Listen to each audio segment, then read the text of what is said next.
अस्सलाम वालेकुम students, hope everyone is doing good. आज का हमारा टॉपिक है या पीरियड है द विक्टोरियन पीरियड। इससे पहले हम लोगों ने रोमांटिक पीरियड पढ़ा था। सबसे पहले आप लोगों ने माइंड में रखना है this started in 1837 and ended 1901। अब इसको विक्टोरियन पीरियड क्यों कहा जाता है? आप लोग सब ने सुना होगा क्वीन विक्टोरिया का। तो जब इंग्लैंड में क्वीन विक्टोरिया का हुकूमत आया था, जब उसकी रान शुरू हो गई थी, तब ये विक्टोरियन पीरियड का तब इसे विक्टोरियन पीरियड का नाम दिया गया। ठीक है। तो क्वीन विक्टोरिया का जो रान है या जो हुकूमत है वो 1837 में स्टार्ट हुई थी, 1901 में ख़त्म हुई थी। ठीक है। और ये पीरियड जो था वो एक बेस्ट पीरियड था ब्रिटेन के लिए, क्योंकि इसमें जो है वो dramatic social political economic changes आए थे। बहुत ज़्यादा पॉलिटिकल इकोनॉमिकल सोशल चेंजेस आई थी, जो कि ब्रिटेन के लिए एक फ़ख्र की बात थी। वो जो है फ़ख्र की बात थी, वो जो है वो एक्सपेंड कर रही थी। और इसमें सिर्फ ब्रिटेन पे असर नहीं हो रहा था, बल्कि पूरी दुनिया पे असर हो रहा था। ठीक है। आप लोगों को आइडिया होगा कि इस टाइम हम लोग भी कॉलोनाइज्ड थे। तो ये जो ड्रामेटिक चेंजेस आए थे, ये जो कंट्री आगे जा रही थी तो उनका पावर भी इंक्रीज़ हो रहा था, और वो जो है वो दूसरे कंट्रीज़ को जो है उन्होंने ऑक्यूपाई किया हुआ था। बहुत सारी कंट्रीज़ पे जो है वो हुकूमत कर रहे थे। ठीक है। तो इसे विक्टोरियन पीरियड इस वजह से कहा जाता है, क्योंकि क्वीन विक्टोरिया जो है उसकी हुकूमत आई थी कहाँ पर? ब्रिटेन में। ठीक है। आप बैकग्राउंड की बात करते हैं तो आप लोगों ने देखा होगा इंडस्ट्रियल रिवॉल्यूशन पहले भी आया था न्यू क्लासिकल पीरियड में, जिसका असर जो है वो रोमांटिक पीरियड पे भी हुआ था। अब दूसरा फेज आया था इंडस्ट्रियल रिवॉल्यूशन का। इंडस्ट्रियल रिवॉल्यूशन से क्या हुआ था कि क्वीन विक्टोरिया के दौर में या विक्टोरियन पीरियड में जो है वो जो है इंडस्ट्रियल रिवॉल्यूशन आया था, जिससे मेसिव ग्रोथ हुई, बहुत ज़्यादा ग्रोथ हुई। किस चीज़ में?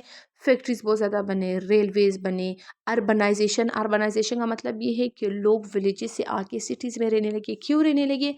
फैक्ट्रीज बन गए थे, फील्ड्स थे, रेलवेज थे। एक तो फैसिलिटीज़ ज़्यादा थे, दूसरी ये कि सिटीज़ में बहुत ज़्यादा जो है वो जॉब्स वगैरह बन गए थे, तो लोग जो है वो विलेजेस से आकर यहाँ पर वर्क कर रहे थे, वर्किंग क्लास बन गए थे या जॉब्स ले रहे थे। ठीक है।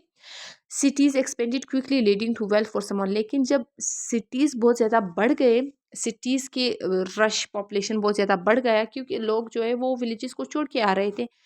तब ये हुआ कि बहुत सारे लोगों के हाथ में जो है वेल्थ आ गया था, और बहुत सारे लोग बहुत गरीब हो गए थे। आप लोग देख सकते हैं हमारे पाकिस्तान में भी इस तरह था कि बहुत सारे लोग जो है वो बहुत ज़्यादा अमीर है, और कुछ लोग जो है बहुत ज़्यादा गरीब है। वो इस वजह से होता है क्योंकि रिच क्लास की फैक्ट्रीज होते हैं, रेलवेज होते हैं, उनके फील्ड्स होते हैं, और पुअर क्लास वहाँ पर हमेशा नौकरी के हिसाब से कुछ सैलरीज के लिए वहाँ पर काम करते हैं, तो वो हमेशा गरीब रह जाते हैं। और ये जो अमीर है जो फैक्ट्रीज लगाते हैं और लगाते हैं, बिल्डिंग्स बनाते हैं, रेंट पे देते हैं। तो इससे क्वीन विक्टोरिया के दौर में या द विक्टोरियन पीरियड में ये एक चेंज आया था। वैसे तो बहुत अच्छा दौर था, लेकिन ये चीज़ आई थी कि पुअर और रिच क्लास के दरमियान बहुत ज़्यादा डिफरेंस आ गया था, जिससे रिज़ल्ट क्या हुआ था कि जब ये लोग लिटरेचर लिख रहे थे विक्टोरियन पीरियड में, तो वो ये इश्यूज हाईलाइट कर रहे थे कि पुअर क्लास जो है या कॉमन क्लास जो है उनके क्या क्या इश्यूज़ है। जैसे कि पुअर क्लास को जो है वो खुराक ज़्यादा सही से नहीं मिल रही थी, उनकी जो है अपने घर के मसले थे, उनको खाने के मसले, शेल्टर के मसले, सब चीज़ें मसले थे, कपड़े के मसले। लेकिन रिच क्लास जो था वो हाईली लग्जरियस लाइफ जो है वो स्पेंड कर रहे थे। तो क्लास डिवीज़न का मतलब ये है कि आप लोगों ने सुना होगा क्या मिडिल क्लास की बातें कर रही हो? ठीक है, मिडिल क्लास क्यों बोल रहा है, या लोअर क्लास की बातें कर रही हो? क्योंकि इस टाइम क्लासेस क्रिएट हुए थे, रिच, पुअर, मिडल, इस तरह की क्लासेस, रिच, मिडल, लो ये लोअर क्लास, इस तरह के क्लासेस बन गए थे, जिससे जो है वो कंट्री में बहुत ज़्यादा डिफरेंस भी आया था। और इसके अलावा जब लिटरेचर लिख रहे थे तो उस लिटरेचर में ये इश्यूज भी हाईलाइट हो रहे थे। ठीक है। तो यहाँ पर जो है विक्टोरियन पीरियड इस वजह से कहा जाता है कि ये क्वीन विक्टोरिया के टाइम था, क्वीन विक्टोरिया आई थी तो इसी वजह से विक्टोरियन का नाम दिया था। इसके अलावा इसमें बहुत ज़्यादा जो है ग्रोथ हुई थी इंडस्ट्रियल रिवॉल्यूशन की वजह से। एवन इस टाइम साइंस भी आया था, ये हम लोग पढ़ेंगे। साइंस आया, तो ये फैक्ट्रीज वगैरह तो साइंस का ही जो है वो इन्वेंशन है। ठीक है। रेलवेज, ये सब चीज़ें जो है वो साइंस का ही इन्वेंशन है कि फैक्ट्रीज बनेंगे, मशीन किस तरह बनेगा, काम किस तरह होगा, कोई प्रोडक्ट है वो किस तरह बनेगा, क्या वो एक्सपायर होगा नहीं होगा, इन दोनों चीज़ों को मिलाकर तीसरा किस तरह बनेगा। तो साइंस भी जो है वो ज़्यादा पीक पे आ गया था इस टाइम। ठीक है। अब आता है करेक्टरिस्टिक्स ऑफ द विक्टोरियनिज्म या characteristics of the Victorian period. Mind में रख के कभी भी ना बोले कि जब भी आप लोग अभी आगे इंशाल्लाह आप लोग विक्टोरियन ड्रामा पढ़ेंगे, विक्टोरियन नॉवेल्स पढ़ेंगे, विक्टोरियन नॉवेल्स तो ज़रूरी पढ़ेंगे आप लोग, ठीक है। विक्टोरियन पोइट्री पढ़ेंगे तो उसमें ये बातें आएगी, ठीक है। करेक्टरिस्टिक्स का मतलब ये है कि जब भी Victorian drama, novel, poetry, prose की बात होगी तो उनमें इन चीज़ों का बताया गया होगा, ठीक है। तो अब विक्टोरियन करेक्टरिस्टिक्स की बातें की करेक्टरिस्टिक्स में कौन क्या क्या आते हैं। एक रियलिज़म, आप लोगों ने देखा होगा कि रोमांटिसिज्म में हम लोग जो है वो इमेजिनेटिव लाइफ पे आ गए थे, इमेजिनेटिव चीज़ों पे आ गए थे। लेकिन विक्टोरियन में जो है एक तो साइंस आ गई थी, दूसरा ग्रोथ हुआ, तब फिर रियलिज़म आ गई थी। लेकिन ये रोमांटिसिज्म के साथ रियलिज़म इन लोगों ने ऐड की, ठीक है। इसमें क्या था कि मैंने आप लोगों को आगे बताया था कि क्लासेस क्रिएट हुए थे जिससे बहुत ज़्यादा इश्यूज आए थे पोर क्लासेस के लिए। तो जब ये लोग लिटरेचर लिख रहे थे, विक्टोरियन वाले जो विक्टोरियन राइटर्स थे, ठीक है, तब वो लोग जो है वो रियलिटी पे आ गए थे कि हमारा ये इशू है, ये प्रॉब्लम है, इस तरह रिच क्लास, इस तरह पोर क्लास है, इस तरह पोर क्लास को ये मसले आ रहे हैं, तो रियलिटी लिख रहे थे। So this is one of the characteristics of Victorian period, realism, ठीक है। Realism in reality. अब literature of this age comes closer to daily life which reflects practical problems and interest. इसमें जो प्रॉब्लम्स आ रहे थे वो उसको देखा जाता था। It focused on real life issues people along with detail description of society and writers try to show true pictures of life. कि ये सोसाइटी को लिखने लगे, ट्रू पिक्चर को लिखने लगे जो राइटर्स थे कि इस सोसाइटी में क्या हो रहा है, रिच क्लास है, फोर क्लास है, फोर क्लास को क्या क्या इशू आ रहे हैं, तो वो लिखने लगे, ठीक है। एक करेक्टरिस्टिक तो रियलिज्म होगा कि जब भी आप लोग विक्टोरियन पोएट्री, नॉवल जो भी आप लोग पढ़ेंगे उसमें रियलिटी होगी और उसमें कॉमन से इशू होगा। एक एक फैमिली होगी, उसको ये इशू होगा कि वो रात का और दोपहर का खाना किस तरह जो है वो किस तरह कमाते हैं, क्या खाते हैं, क्या नहीं खाते। ये इशू होगा कि सर्दी आ जाए तो उनके लिए स्वेटर वगैरह नहीं होंगे, तो इस तरह के इश्यूज होंगे, ठीक है। तो ये रियलिटी ये लोग शो करते हैं। दूसरा है doubts of contradictory facts and philosophies. अब इस टाइम पे ये था कि साइंस आया था, फिलोसफीज आई थी, और दूसरा ये था कि फेथ था। अब इस टाइम पे ब्रिटेन में जो है वो क्रिश्चियन लोग थे, ठीक है। क्रिश्चियन लोग का अपना एक बुक है बाइबल, ठीक है। आप लोगों को आइडिया होगा जो जैसा हमारा कुरान पाक है तो उनका बाइबल होगा, और बाइबल है तो वो लोग जो है अपने ईमान को जो है वो बाइबल से देखते थे। लेकिन जब साइंस आया था, जब फिलोसफीज आई थी, तो वो लोग हैरान हुए कि इस तरह की क्या क्या चीज़ें थी। अब आप लोगों को आइडिया होगा कि जब हम लोग इस्लाम की बात करते हैं तो कभी कभार कुछ लोग ऐसे होते हैं, फिलोसफर्स होते हैं या फिलोसफर्स होते हैं या वैसे जो साइंस के समझने वाले होते हैं, तो वो क्वेश्चन करते हैं नहीं ये इस तरह नहीं होता, ये साइंस में ये कहा जाता है। जैसे कि हम लोग ये लूनर इक्लिप्स की बात करते हैं, ठीक है, ये चांद ग्रहण या सूरज ग्रहण की बात करते हैं, ठीक है। तो कुछ लोग जो है वो अगर कोई कहे, एक मौलवी है उसने अनाउंस किया कि ये बीमार है, ठीक है, लूनर इक्लिप्स भी है या सोलर इक्लिप्स भी है, तो जो लोग साइंस को मानते हैं वो कहते हैं नहीं ये तो इस तरह होता है कि कभी कभार जो है वो ज़मीन के दरमियान आ जाता है और फिर शेडो पड़ जाती है, कभी कभार जो है वो छां जो इनके दरमियान आ जाता है तो शेडो पड़ जाती है, इसमें कोई बीमारी कुछ नहीं है। तो इस तरह के इश्यूज आ गए थे वहाँ पर, क्योंकि साइंस भी आया था, फिलोसफीज भी आई थी और फेथ भी थे, तो ये कंट्राडिक्टरी मतलब अपोजिट आ गए थे। इसमें ये विक्टोरियन पीरियड में ये जो है ये एक मसला आ गया था। During the Victorian era one of the most important intellectual development was the conflicts between science and religion. के रिलीजन उनका था, वो तो ईसाई लोग थे, वो तो क्रिश्चियंस थे, उनका बाइबल था और साइंस भी आया था। Most people in Britain strongly believed in Christian teachings. The Bible was considered the ultimate truth about when science began to grow rapidly this led people to question religion. देखिए यहाँ पर ये बात हो रही है कि उनका जो था बुक बाइबल था, लोग उसी से अपना जो है रिलीजन का सीखते थे। लेकिन जब साइंस आया, रैपिड ग्रोथ हुई, तो लोगों के रिलीजन में या फेथ में जो है वो क्वेश्चन आने लगा। स्पेशली क्या हुआ था जब डार्विन ने एक book the origin of species जो है वो पब्लिश की थी 1859 में, ठीक है।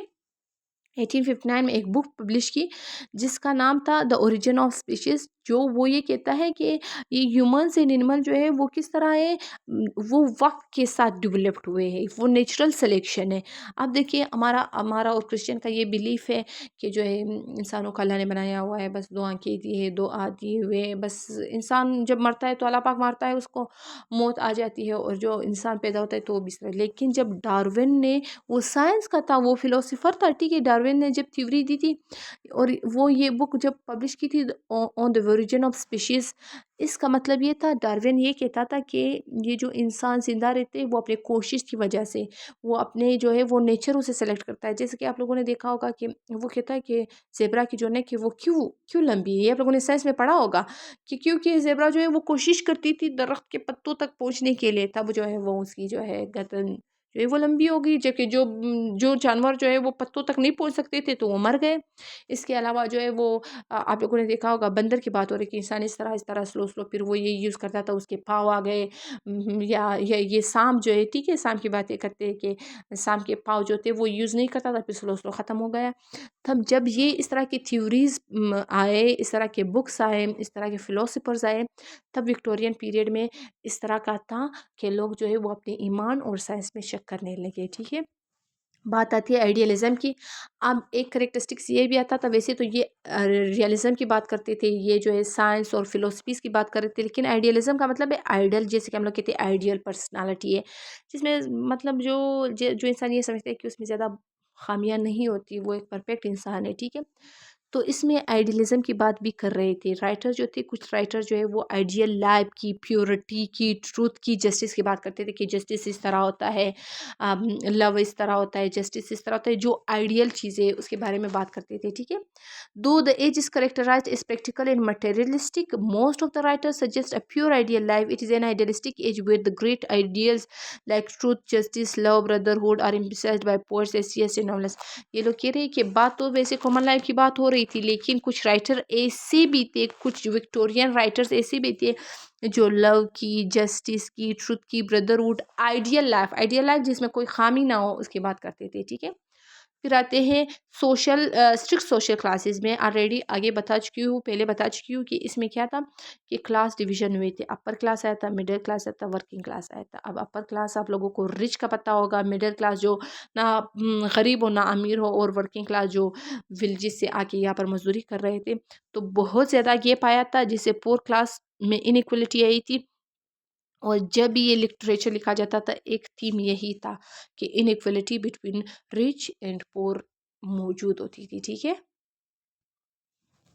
एक करेक्टरिस्टिक्स इसमें देखते हैं कि एक करेक्टरिस्टिक रोल ऑफ वोमेन, कि जब भी विक्टोरियन लिटरेचर लिखा जाता था उसमें वोमेन को कैसे देखा जाता था। Women expected to stay at home, वो लोग ये सोचते थे कि वोमेन को घर में रहना चाहिए, बी ओबीडियंट एंड मोडेस्ट, उसको जो है ओबीडियंट होना चाहिए, मोडेस्ट होना चाहिए, कि किसी की बात माने, उल्टा जो है बात ना करे, जवाब ना दे, ठीक है। Ideal of angel in house, कि वो कहते हैं कि वोमेन घर में रहेगी तो वो घर की एंजल होगी, ठीक है। In reality women faced operation and limited rights. In in Victorian literature जब आप लोग देखेंगे ना, एक है टेल ऑफ टू सिटीज़, उसमें भी आप लोग देखेंगे एक जो है Tess of the d'Urbervilles, ये एक का सबसे बड़ा एग्जांपल है। एक नोवेल है, इंशाल्लाह आप लोग पढ़ेंगे, ठीक है। आगे Tess of the d'Urbervilles, उसमें एक औरत है, उसको दिखाया जाता है कि उसको किस तरह ऑप्रेस किया गया, उसकी कितनी बार शादी हो गई है, उसको जो है अगर वो कोई जवाब दे तो उसको जो है वो थप्पड़ मिलते हैं, कि उसको मारा जाता है कि तुम इस तरह किस तरह करती हो। एक दो बार शादी हुई है, किसी लड़के ने धोखा दिया हुआ है, वो इस तरह शो करती है कि वोमेन की ये स्टेटस थी। पहले तो उस स्टेटस ऑफ द डर्बीज में जो है बहुत सारे विक्टोरियन करेक्टरिस्टिक्स है। उसमें गरीब क्लास को दिखाया जाता है, उसमें दिखाया जाता है कि ये गरीब और अमीर और गरीब जो है वो किस तरह उसका बिहेवियर है। और ये टेस्ट ऑफ द डर्बीज में ये मैं एग्जाम्पल दे रही हूँ, ठीक है, ये एक लिटरेचर है, पीस ऑफ लिटरेचर। उसमें ये औरत को दिखाया गया है कि औरत जो है वो घर के लिए बनी है, औरत जो है वो ओबीडियंस ब्लाइंडली जो है वो फॉलो करेगी एक मेल को, उसका कोई हक नहीं है, वो घर में रहेगी, ठीक है। तो वो इस तरह जो है वो करेक्टरिस्टिक्स होते हैं। मोरल पर्पस पहले भी मैं बता चुकी हूँ कि इसमें जो है वो साइंस और फेथ का जो था वो थोड़ा क्लिशेस आ रहे थे, थोड़ा ना बहुत ज़्यादा क्लिशेस आ रहे थे। तो कुछ राइटर्स ऐसे भी थे, वो इस तरह लिखते थे कि आप लोगों ने जो है ये राइट काम करना है, ये वाला रॉन्ग है, ये रॉन्ग छोड़ना है, और ये करना है, इस रास्ते पे जाना है, इस तरह किसी को ट्रीट करना है। तो वो करेक्टरिस्टिक्स भी थे, ठीक है। यहाँ तक इसके करेक्टरिस्टिक्स आ गए। अब ये थे ग्रोथ ऑफ विक्टोरियन एज। हम लोग देखते हैं कि विक्टोरियन एज में पोइट्री किस तरह थी, ड्रामा किस तरह था, और नॉवल क्या था, ठीक है। विक्टोरियन एज एक बहुत फेमस एज है, ठीक है। ये जो है रोमांटिक पीरियड के जो बाद आया था, तो इसमें बहुत सारे चेंजेस आए थे और ब्रिटेन जो है वो बहुत आगे गया था। तो अभी देखते हैं इसमें क्या था। After the romantic revival the literature of the Victorian age entered in a new period. Literature of this period express the fusion of romanticism to realism. The Victorian age is rich in literature. एक तो rich था literature में। ये मैं बता रही थी कि जो मैं जल्दी जल्दी पढ़ रही हूँ, उसके बावजूद उसके बाद में वापस मीनिंग बताती हूँ। इसमें देखिए, fusion of romanticism to realism. वैसे तो रोमांटिक पीरियड में हम लोग जो है इमेजिनेशन, फीलिंग्स, इमोशंस ये देखते थे, लेकिन विक्टोरियन में इस तरह था कि इमेजिनेशन वगैरह थे, लेकिन वो रियलिटी के बेस पे थे। इमेजिनेशन हो तो रियलिटी है। लेकिन रोमांटिसिज्म इस तरह था कि आप वैसे भी बैठो, रियलिटी हो ना हो, आपको जिस तरह फील हो रहा है वो लिखो। लेकिन विक्टोरियन में इस तरह था कि रियलिटी हो, फिर रोमांटिक तरीके से आप लिखे। रोमांटिक तरीके से मतलब आप उसमें फीलिंग्स डाल दें, उसमें इमोशंस डाल दें, उसमें जो है ब्यूटी डाल दें, उसमें जो है नेचर डाल दें, ठीक है। पोइट्री पे आते हैं। पोइट्री इतनी ज़्यादा फेमस नहीं थी जैसे कि रोमांटिक की थी। रोमांटिक की पोइट्री बहुत ज़्यादा फेमस थी, लेकिन विक्टोरियन की जो है वो नॉवल बहुत ज़्यादा फेमस है, ठीक है। पोइट्री पे देखते हैं। It produce three great poets, Tennyson, browning and Arnold. इसके पोइट जब आप लोग पढ़ेंगे, विक्टोरियन पोइट्री जब पढ़ेंगे, इन राइटर्स के जो है वो आप पोइट्री पढ़ेंगे। Tennyson is the most representative poets of the age. He represent Victorian conflicts and compromise. He is a great lyrical poet. ये एक बहुत अच्छा ग्रेट लिरिकल पोएट है। लिरिकल का मतलब ये है, आप लोगों ने सॉन्ग सुने होंगे, ठीक है, कि सॉन्ग में बार बार जो है वो लास्ट वर्ड एक जैसे आती है, या एक फिक्रा जो है वो दरमियान में बार बार आ जाता है। लिरिकल का मतलब भी यही है कि जब वो ये टेनिसन जो है वो पोएट्री लिखता था, तो उनके लास्ट वर्ड्स एक तरह की आवाज़ देते थे, ठीक है। ये लिरिक्स वगैरह आप लोगों ने अभी पता नहीं, राइमिंग स्कीम या सेंटेंसेस वगैरह, राइमिंग स्कीम भी इसी तरह है, ठीक है। वो आप लोग पढ़ेंगे या आप लोग पढ़ चुके होंगे, तो वो आप लोगों को स्लो एंड स्टडी समझ आ जाएगा, ठीक है। विक्टोरियन ड्रामा पे आते हैं। It produce two great dramatist like Shaw and Galsworthy. ये वाले, ये दो जो राइटर्स है, ये ड्रामास प्रोड्यूस कर रहे थे। ये आप लोगों ने माइंड में रखने हैं, क्योंकि बाद में जब आप लोग ड्रामा पढ़ेंगे, टेनिसन की बात आ जाए, तो आप लोगों के दिमाग में विक्टोरियन आएगा, और विक्टोरियन के साथ इन सारे करेक्टरिस्टिक आ याद आएगा। तो ड्रामा भी इन लोगों ने जो लिखे हैं वो विक्टोरियन करेक्टरिस्टिक देते हैं। Shaw is doubtlessly the greatest of all dramatist of this period. Shaw, ठीक है, शॉ एक ड्रामेटिस्ट है जो फेमस ड्रामेटिस्ट है विक्टोरियन एज का। जैसे कि जो है टेनिसन जो है वो विक्टोरियन पोएट्री का फेमस पोएट है, ठीक है। नोवेल पे आते हैं। The art of Victorian literature. ये दिल है, मतलब आप लोग खुद सोचिए कि विक्टोरियन लिटरेचर में पोइट्री, ड्रामा, नॉवल, प्रोज, बहुत सारी चीज़ें थी, लेकिन ये जो नॉवल है वो अर्थ है सारे लिटरेचर का। इस मीन खैर विक्टोरियन एज में जो है वो लिटरेचर बहुत जो नॉवल है वो बहुत अच्छी लिखे गए थे और फेमस हो गए थे, ठीक है, पॉपुलैरिटी मिल गई थी उसको। The novel became the dominant literary form, replacing poetry and drama in public influence. It appealed to the growing middle class readers who sought entertainment, moral guidance, and social insights. कि जो drama, जो novels थे, वो क्या किया, उन्होंने replace किया poetry को और ड्रामा को। कि मतलब ड्रामा और पोएट्री वो जो है वो साइड पे हो गए थे, लेकिन नॉवल जो है इस पीरियड में बहुत ज़्यादा लिखा जाता था। और मिडिल क्लास वगैरह, मिडिल क्लास के लोग थे, वो भी यही जो है पढ़ते थे। किस चीज़ के लिए? इंटरटेनमेंट के लिए, क्योंकि वो अच्छा लिखा जाता था, ठीक है। गाइडलाइन के लिए, ये जो हम लोगों ने मोरल पर्पस देखा था कि करेक्टरिस्टिक्स, ये तो लोग कुछ सीखते भी थे। सोशल इंसाइट कि सोसाइटी में क्या हो रहा है, तो ये जो था नॉवल बहुत ज़्यादा फेमस हुआ था। ये it produce two great novelist like Charles Dickenson and Hardy. ये जो मैंने आप लोगों को टेस्ट ऑफ द डर्ब्यूविल बताया था, वो थॉमस हार्डी ने लिखा है, ठीक है। तो आप लोग पढ़ेंगे ये चार्ल्स डिकन्सन, ये इसने भी एक लिखा है जो फ्रेंच रेवोल्यूशन में आप लोगों को पढ़ाया था, समहाउ बताया था, उसके बारे में लिखा हुआ है। इसने थॉमस हार्डी ने टेस्ट ऑफ द डर्ब्यूविल्स लिखा है, जिसमें बहुत सारे विक्टोरियन के करेक्टरिस्टिक्स आते हैं। Hope you people understood. आप लोगों का टास्क ये है कि आप लोगों ने क्वीन विक्टोरिया के बारे में लिखना है। इसके अलावा बैकग्राउंड ऑफ विक्टोरियन एज के बारे में लिखना है, ठीक है। मैंने सिर्फ इंडस्ट्रियल का डाला है, आप लोगों ने और भी लिखना है, ठीक है। और एक चीज़ माइंड में रखिए, आप लोगों ने कॉपी पेस्ट करके नहीं भेजना, आप लोगों ने हैंड रिटन हार्ड फॉर्म में जो है आप लोगों ने लिखना है। फिर गूगल क्लासरूम पे अपलोड करना है और व्हाट्सएप में भेजना है, ताकि मैं देखूँ, ठीक है। आप लोगों ने वैसे नहीं करना, एंड से लिखना है, रजिस्टर में लिखना है, ताकि रजिस्टर में नोट हो जाए। फिर आप लोगों ने मुझे भेजना है। Hope you people understood. अल्लाह हाफिज़।